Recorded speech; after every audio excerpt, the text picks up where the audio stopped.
Welcome to the Do It Anyway podcast. I am your host, Maria Redman, here to take you down this crazy journey of all things fitness, nutrition, wellness, and everything in between. So, welcome to today's episode. I hope you find this one interesting. But before I get into the episode, I just have to say again, I know I'm beating a dead horse every week here, but I'm really excited. I am up to 515 subscribers. I want to thank each and every one of you for taking time to support me and listening to the episodes. And I really hope that you all are finding this information that I'm sharing very useful. I really do, from the bottom of my heart, appreciate all of it. Again, if you are leaving comments, I try to go on every week and get to everyone's comments. If I missed you, don't worry. I will make sure that I get to you. That is my word.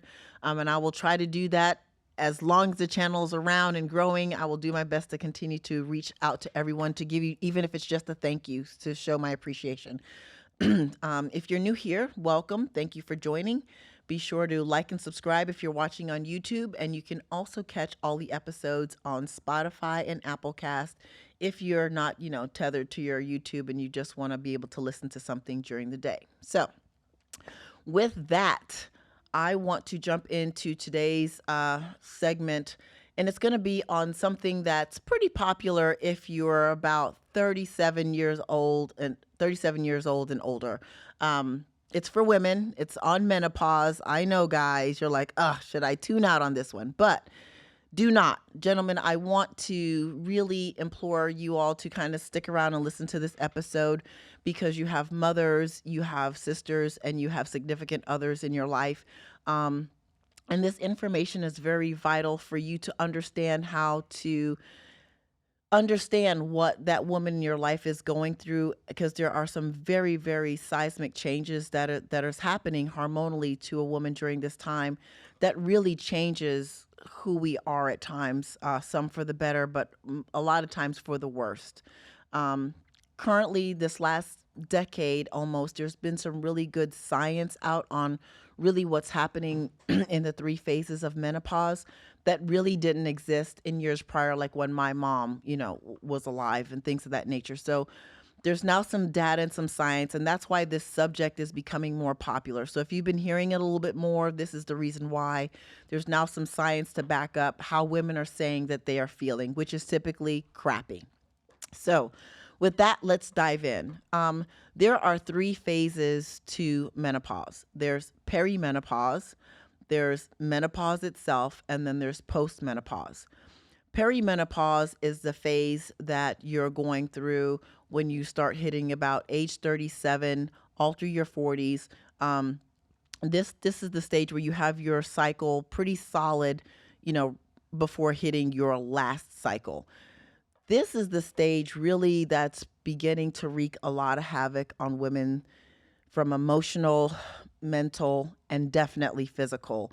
And so I wanted to kind of just share with you a little bit of the science and what's been going on with women currently in these phases. So if you're in the perimenopausal phase, what's happening right now is your estrogen and your progesterone are constantly fluctuating up and down in a very erratic manner, especially the later into your 40s that you get. This is creating, things like weight gain, constant weight gain, severe moodiness is starting to happen to a lot of people most times. Feelings of depression for absolutely no reason at all. Like you can't really figure out why on earth you would be feeling, sad about certain things. Looking at cute things on just a YouTube short or Instagram, and you start bawling. Things of that nature are happening in this phase. So it's very, very real, and it's definitely something that you want to pay attention to. Also in this stage, what is happening to your bones, calcium, because the estrogen and progesterone are constantly fluctuating, your calcium is starting to deplete at a very, very fast rate. And this is the stage of life where women start to get osteoporosis or osteopenia. And that is where you're losing the density in the bone. Your bone starts to get these little holes of perforation in them and creating like a really major problem. So this is where you're going to want to start to work in some strength training. That's why strength training in your late 30s, in your 40s is extremely, extremely important, because you need to fortify your bones. And supplementation, which I'm going to also get into, is going to be extremely important for this reason as well. Another thing that's happening during this phase is you're having blood sugar spikes like crazy. Um, Cortisol starting to go through the roof, and it's constantly affecting your blood sugar. So you'll notice, having a bunch of cravings is typically when in this phase in perimenopause. You're always saying, gosh, I feel like I need something sweet, or you could have just eaten and you can still feel so ravenous. That is what is happening during this phase. It's the blood sugar creating these, really big peaks and really big valleys.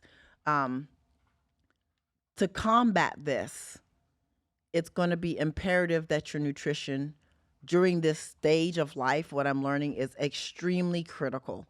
Not just so that we're decreasing the weight gain, but so that we're putting in the nutrients, the vitamins, the minerals to stay fortified, to stay strong, but most importantly, protein. This is going to help maintain your muscle mass, of course, help you also build lean muscle tissue, but at the same token, it'll help stabilize your blood sugars. The biggest part of putting on the weight gain is coming from the blood sugars being so unstable all the time. So that's something that you're going to want to be very, very honed in on. Like, I don't want you to not skimp on this piece. If you're in this age bracket, any woman, this is across the board. Of course, we'll have one or two women that are an anomaly, that are always in pretty decent shape despite not really doing much. But that doesn't mean that it won't catch up to you on the latter end. And it also doesn't mean that you're not having the side effects like the calcium depletion and getting into the osteopenia, osteoporosis side of things. So really just start it off with good nutrition and start into some strength training. Another thing that you really want to do to combat some of the mood changes and your sleep changes also, because that becomes a thing as well. The hot flashes, we all know about that, and it makes you not able to sleep. You want to start throwing in high doses of healthy fats, omega-3 fish oil, krill oil, things of that nature, because this is going to help with the sleeping portion of it. Like, it's like magic, I guess. Some women take another fat called evening primrose oil. Excuse me. Also very effective to help with getting your body to a bit of a homeostasis level and allowing you to be able to sleep better. So that's something that you also want to make sure you're getting in. Another thing when you're in perimenopause with the hormonal spikes is getting blood work. I think that this is, now that we know that there's science on it, I think this is underutilized.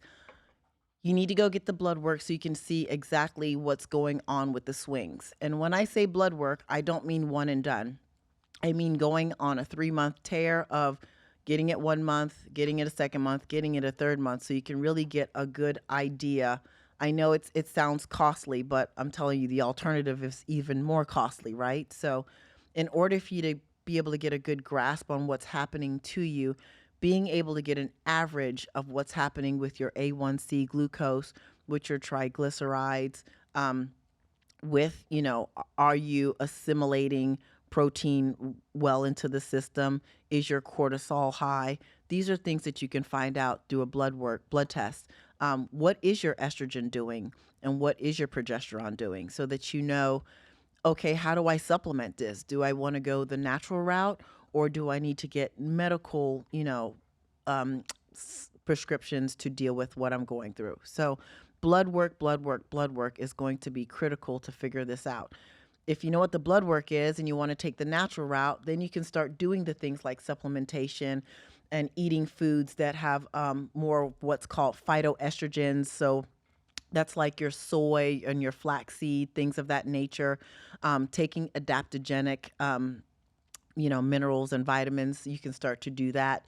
So that's going to be really, really key for helping you figure out which path to take to kind of bring all of these symptoms to a stop, to a halt. Because If you're going through it, then you know. You wake up some days, you thought you slept well, only to realize you don't feel like you've slept well. And then it kind of cascades into you feel irritated and very overly emotional. You have no idea why. No one's bothered you. You're barking at your kids, you're barking at your significant other, and everyone just thinks that you're a demon. And then when you get alone in a room, you're looking at yourself in the mirror saying, gosh, what is happening to me? Well, this is the stage called perimenopause. So if you want to combat this stage, strength training at least 3 to 4 times a week. And in this stage, this is where women should be training as heavy as they possibly can. Of course, not with the best form that you can use, but strength training here is going to be critical. Muscle mass, maintaining muscle, um, keeping the bones strong, ligaments and tendons strong, and also helping you reduce stress, in addition to helping foster better sleeping patterns because you'll be exhausted, right? So 3 to 4 times a week, strength training. Cardio is also a must. However, don't be a cardio bunny. When I have a woman that comes to me in this stage of life, unless they're competing, I like to try to keep their cardio between 2.5 to 3.5 hours per week. Per week. I like to spread it out. And honestly, most times I incorporate that into their workout routine. So it's not like a separate thing to do, because who the heck wants one more thing to do on our already stacked and crazy days, right? So I kind of work that into the fitness routine, the strength routine. So you can feel free to do that. But 2.5 to 3 hours a week, period. That's all that I do. I do like to have one of those sessions be high intensity and then the rest of them be very steady state. So, what is steady state? Steady state is like getting on the treadmill, going for a walk where it's brisk, but not too brisk where you feel like you're about to have to jog, but it's brisk, so you're getting your heart rate up. I like to incline the treadmill so that you're getting more of a caloric burn effect and more raising of the heart rate. Same thing if you're doing this on a step mill or an elliptical or even a bike. So you want to feel like you're working just enough, but you're not dilly daddling and you're not all out sprinting balls to the wall, right? So that's where I do that with the cardio.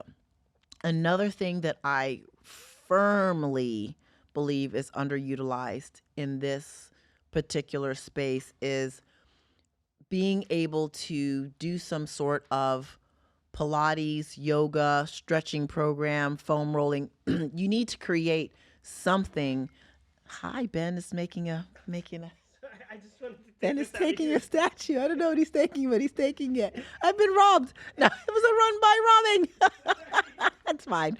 Um, so yes, making certain that you are, you know, getting that cardio in so that you're getting things moving. Don't go crazy. Don't start trying to knock things out of the park. Don't do that. Flexibility with yoga, stress reduction, stretching, that is going to be key. Make sure that your mobility is good, because this is the point we're at that age, women, men too, honestly, but women, where the joints love to seize and lock up. So this is where you wake up with what I like to call sleep injuries. You went to bed perfectly fine. You woke up the next morning and now something is not working. Your elbows don't want to bend, or they feel cricky, or they're hurting. So making sure that you are working some type of a flexibility routine into your program, I think is underutilized by every age group and every sex, honestly, every gender. I feel like we should all be working on mobility as soon as you start getting into an exercise routine, or not, just to stay mobile, right? So you can get up off the floor, sit down in chairs, et cetera, et cetera. So work that in. And then another piece that I think right now is super critical for women is taking more self-care days. This is the stage of life where you're in the thick of parenting. You've probably been married for a while, so or in a relationship for a good chunk of time, and it feels a bit stale. because it's the same person, right? Let's just be honest. So you're dealing with a lot of that. Your body is changing, even though you've probably cut calories, you've been doing a bunch of cardio, you're doing all the things that they say that should make you just lose weight, i.e., caloric deficit, and you're still gaining weight. So you're frustrated with that. And for some reason, everything is making you sad. So there's a lot going on there. And so you need to take some self care days. Self care days, when I prescribe them to my client, really means that you have to start telling your family and your children, if they're old enough, mom is checking out for at least bare minimum 1 hour a day or every other day, whatever the case may be. You got to find some time to check out. If it could be longer, great. During this time, you can journal. You can do whatever you want to do. Maybe a spa, if that's something that you can afford to do, massage therapy, maybe just calling your girlfriends to connect on not family life, not your men, just to connect on girlfriend stuff. Whatever that stress reduction is going to be for you, I always recommend that you do that. It is going to be critical, women, that in this stage you do that, because the more stressed you are, the higher that cortisol is going to be, the more belly fat you're going to put on, because cortisol and belly fat are best friends. So stress reduction is going to be huge. Maybe try meditation, deep breathing. I meditate every day. I've been meditating every day since 2018. I've missed some days, don't get me wrong, but I went to a good retreat with a good friend of mine, Chris Gethin, and his lovely wife, Sunshine. And I was introduced, I mean, I'd heard about it, but I was really introduced to the process of meditation.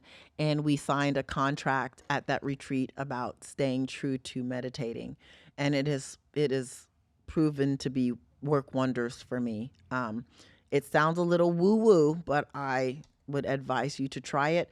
There's plenty, things on the internet that you can find that do guided meditation. It's very relaxing once you learn how to relax. You never want to stop doing it after you get into it. So stress reduction is going to be key.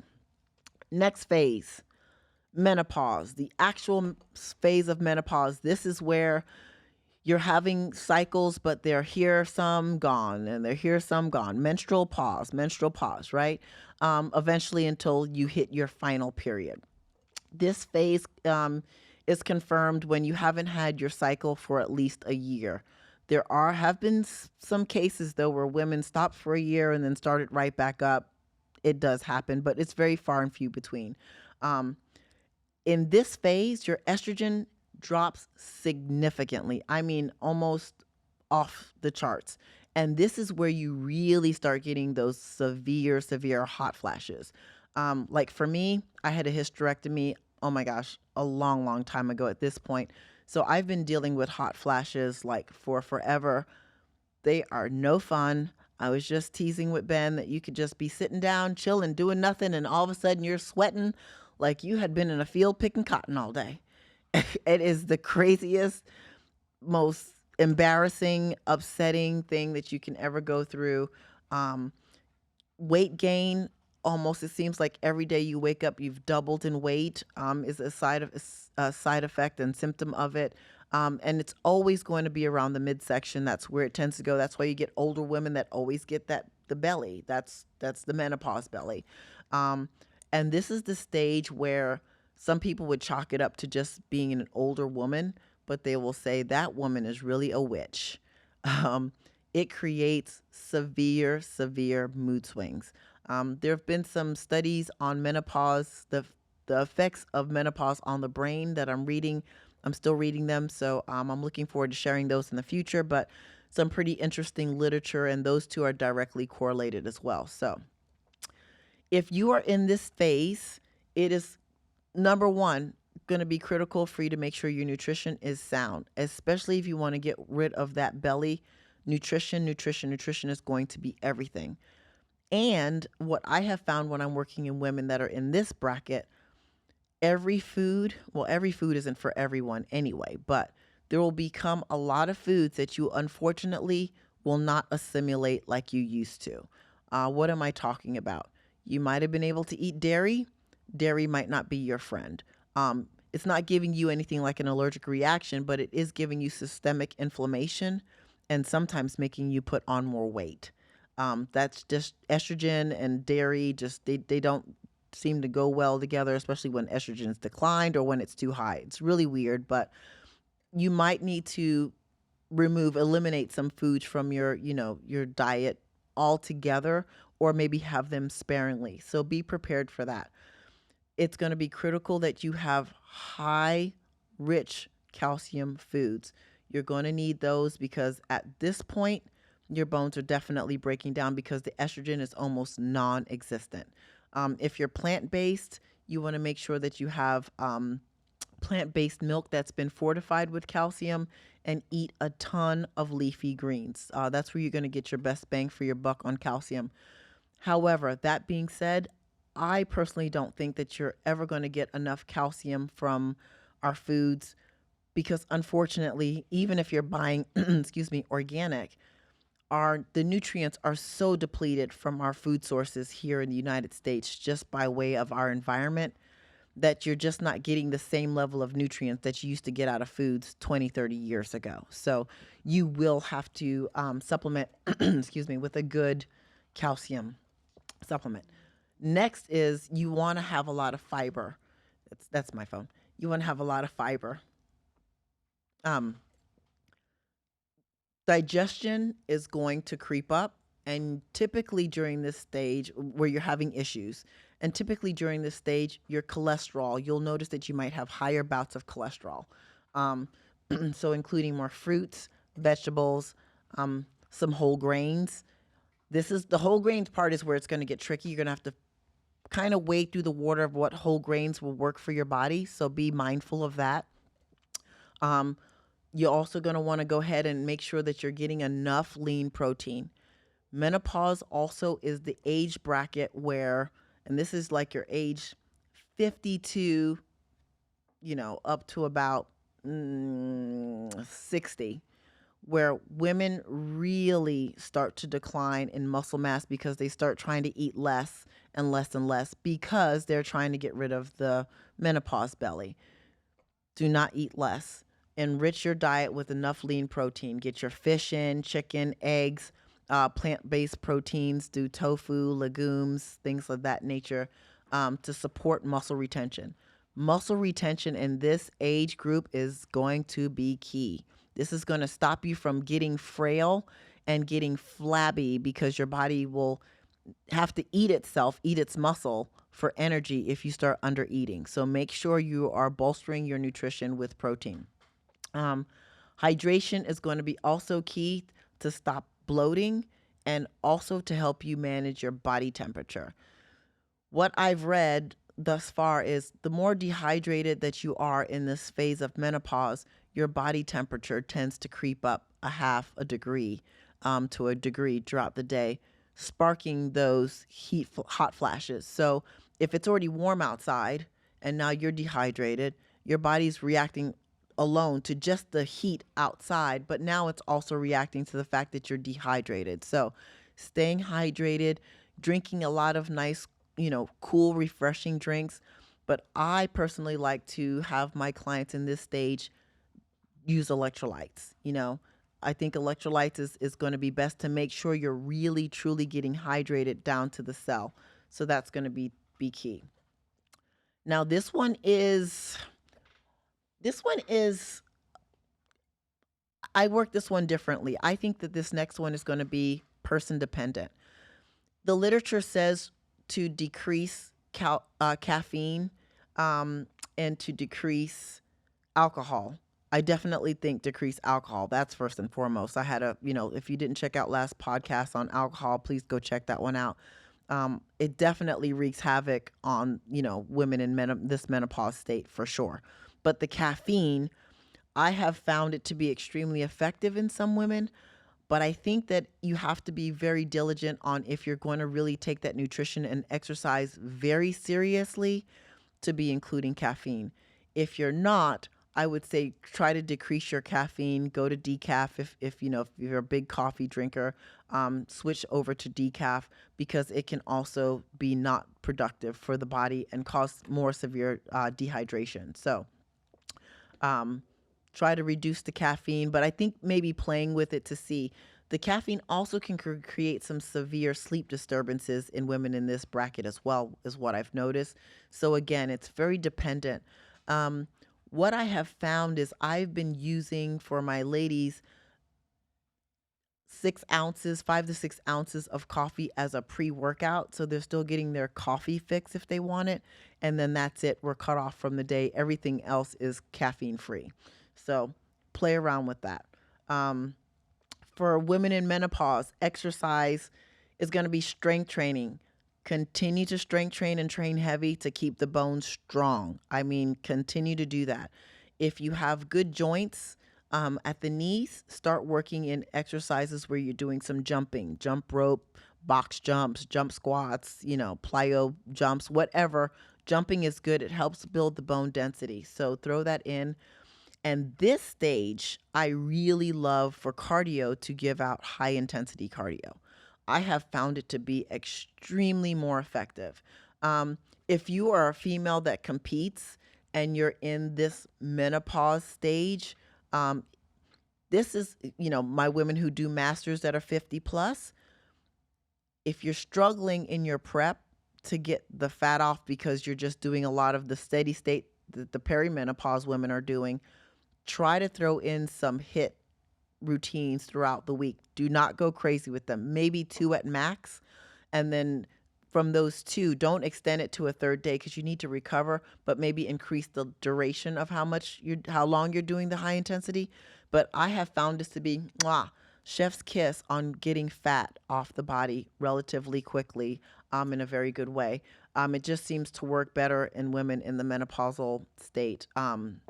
For whatever reason. And it also has drastically improved cardiovascular health in women in this phase. So that's what you should do. Um, but that being said, I also like to add in something that's a bit low intensity for the other days, right? So swimming, walking, cycling. For this, I do like it to be a little bit slower than the perimenopause phase group, but not too slow. Like you're not just on there doing like doo doo doo, but you are raising your heart rate just a little bit, keeping you in that fat burning zone. Um, and same thing with the perimenopause group, prioritizing sleep, stress reduction, and self care. Self care days. At this stage, the children have probably left the nest, so you and your significant other are empty nesters, or you chose to do the true empty nest like I did with no children, no husband. So you have a lot of time now to focus on yourself. Typically, when your children leave the home, the marriage, for whatever reason, well, I know lots of the reasons, they tend to dissolve. So now you have time for yourself, fortunate or unfortunate, either way, you're alone. You have time to really work on yourself and your mental health. So prioritize that. And if that means getting, a therapist, do that, to work through whatever it is that you need to do because you're now literally going into an entire new phase of life. And you should go into that new phase of life heading in a strong path. So, self care. So, then next on the battlefield of menopause is postmenopause. So, this is the cycle is completely stopped. You definitely aren't having any hormonal swings at all. Um, the hot flashes actually will diminish because there's definitely no estrogen going on, but you're having high risks of heart disease. Osteoporosis is happening there as well. And this is all due to the lack of no estrogen at all. This particular group, I always put my ladies on an anti-inflammatory diet because there isn't any estrogen in the body to help regulate certain processes. Estrogen does a whole lot for the body. I mean, the laundry list is so long. I could do 10 podcasts on that actually. So we'll just say it does a lot. And it can create a lot of inflammation in the body when it's devoid in the body, when it's gone. So Anti-inflammatory diet, which is whole foods full of antioxidants. Those your berries, leafy greens, lots of omega-3s to help combat the inflammation. Um, Extremely high amounts of protein in the diet because, again, we're not eating as much as we used to. And at this stage, you're much older, 60s, 70s. You're not you're the way you break down protein and absorb it is not the same as it was when you were 20. So if you were taking in 50 grams of protein when you were 40 and you're still doing the 150 grams of protein at 60, you're probably only getting 125 to 130 grams in absorption at this stage of life because we just don't absorb it the same as we age. So I would definitely put you on a high protein diet and high fiber because this is the stage where Metamucil is leaving the shelves like nobody's business. This is why you always see in the old person's cart because they are constipated. So making sure that you're keeping high fiber in there, right? But I also think another problem is not enough hydration. When I survey my older clients when they first come to me, I have a questionnaire and it's how much water, how much do you drink water? They barely have 30 ounces of water a day. How crazy is that? Ben's hydrating right now. He's like, let me get my water in. He's not in menopause, guys. Just hydration is important. Hydration is important. But anyways. He was about to pass out back there. So making sure that you're hydrated is going to also be, a big part of it. Don't skimp on the water. Adding in healthy fats aside from the omega-3s, great, do your nuts, olive oils, seeds. This is all to protect your heart as well. Because this is the stage, I'm telling you, heart disease will, come after you, ladies. So we want to protect against that. Then we want to see high dosage of calcium going in for supplementation and magnesium also to help with reduce leg muscle cramps. A lot of cramping starts to happen in women in their legs at this stage. So the magnesium will help relax the muscles. And then, of course, the calcium for your bones. You can get them from foods, like I said before, your leafy greens when it comes to the calcium. Magnesium, you can also get it from leafy greens. You can also get it from beans. And I hate to recommend cereals because I just have a visual of Granny at the table eating like Cheerios, and we're not gonna do that. So we're gonna nix cereals off the board for that. So what does exercise look like for great Granny? Because I'm a granny, so I have to remember when I say granny, I am a grandmother. So for the older grandmothers, the other grandmothers, the extra older great grannies. What does exercise look like for them? Well, in my eyes, honestly, when it comes to exercise, I know that we age, but I'm a firm believer, and the science backs me up, that heavy lifting is going to be critical. So if you're older, you're in menopause, postmenopause rather, lift those weights, lift heavy. I mean, really, you should have no restriction unless you're dealing with some severe arthritis, things of that nature. But still, you find out what exercises you can do and definitely lift. You have to keep those bones strong, and you have to work on your flexibility and mobility because this is also the stage where if you don't, falling can happen, right? So we all know that person or have had that person in our own family who's fallen, broken a hip. They get the hip surgery only to pass away shortly thereafter, right? So the body was too frail and too weak. So let's not have that happen to us, ladies. It doesn't have to be this way. Strength train, get in there, heavy, a lot of weight bearing. I like to put my ladies that are in this particular phase on a good walking program. If you like to hike or dance, it's great to also do as well. I happen to be very lucky that in my practice, I have quite a few women that are in their late 60s, early 70s that are in a phenomenal shape. And so I give them sprints and things of that nature to do because they can do them. If you can't, however, that's okay. Do what you can do, but don't sit idle. Do not sit down in a rocking chair or recliner all day. This is the stage where if you want longevity in life, you have to get out of the chair 100%.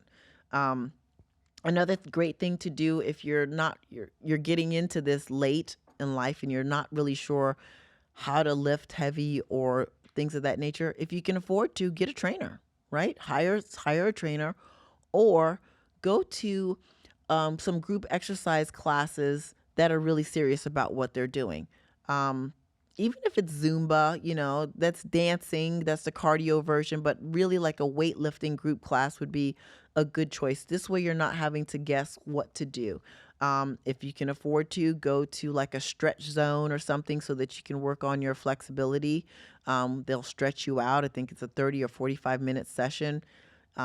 Good money well spent, right, on keeping your body fluid. So if you can afford to get extra help, great. If you can't, there's plenty of things on YouTube you can look up. There are coaches like myself and others that you can reach out to help. So, but just don't sit around and kind of waste away, right? That's what I don't want you guys to do. Um, in all phases, I want to emphasize, I think as you can see, there's a common thread across the board. Exercise, lifting heavy. And I'm not saying that because, I'm in bodybuilding. I am saying that because the literature, the science is saying that. Nutrition, it's very clear now that we can't get away from nutrition. It is the king of all kings of our bodies. And so making sure that you have a sound program put in place. If you can't seem to figure out your nutrition, you need to hire a dietitian or nutritionist. Like myself, there's other people in the field that do it. Whatever you need to do, just reach out and make sure that you get it done. Prioritizing sleep. I can't say this enough. And I think I'm hoping that if you've listened to my podcast, that there's like a common thread running through all of them. Sleep, hydration, nutrition, protein being king, right? Like that's, it's the common thread because that is really, I think sometimes we make it more difficult than what it is, but that's really what it just, boils down to at the end of the day. So make sure you're prioritizing your sleep. Make sure you're prioritizing your hydration. Now, if you want to take the natural route, that means you're going to have to do the nutrition. You have to use some supplementation. There's over-the-counter progesterone cream, things that you can use to help you with progesterone. But again, you're going to need some blood work to do that. If you feel like you need more because the natural route's not taking you anywhere, then you can look into hormone replacement therapy. If anybody is interested in that, I can just hit me up in the comments and I'll, recommend some places that you can go to. You can get what's called bioidentical hormones, and that's where they help raise the estrogen or progesterone if you're in peri and post menopause and menopause at any stage to balance you out. To just kind of get you back to square and feeling good again mentally and physically and get things moving like your metabolism, right?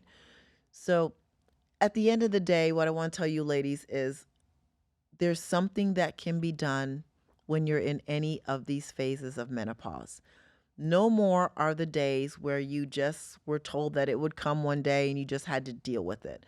There are things that you can do to combat what I like to call the battlefield so that you can go into each phase and stay in each phase feeling your best and understand that along the path, the journey of each phase, you'll need to know that you'll need to always constantly be making some changes because your body is constantly changing until it's all said and done. You hit postmenopause and then you're kind of going to be pretty steady from there. But I want you all to know that if you do it right now, from the age 40, when you're in the peri stage, by the time you get to the postmenopausal stage, you should be looking finer than a dime. You should look fantastic, right? So that's what I want to get you guys to understand. Get in there, get in the gym, start eating well, start working on your mental health, start communicating with your significant others more about what you're actually feeling so that they are not in the dark because they have no idea why your behind is acting crazy today. You need to communicate that to them because it's only fair and it helps them feel better that they're not the enemy or doing things wrong. Do all of those things so you can navigate the battlefield of menopause as smoothly as you possibly can. There's might not be much we can do for these hot flashes, but quell them a bit as to get the occasional flash. I call them summer moments personally. Yes, you can steal that. Um, but I don't feel miserable. I am not having any, actually, I don't have any other symptoms and side effects of menopause that most do. And I haven't had any plumbing for a very long time now. So, with that being said, that's what I have for you all today on menopause. I hope that this information is helpful. There's plenty more to deep dive on it, but I just wanted to touch the top surface of it and give you guys some baseline information. Um, so thank you for joining me on this episode 21 of the Do It Anyway podcast. And I look forward to seeing you guys next week. If you're checking it out on YouTube, again, be sure to like and subscribe and share. It helps me and it helps you and others. And then you can also check me out on Spotify and Applecast. And with that, I'll see you guys next week. Peace.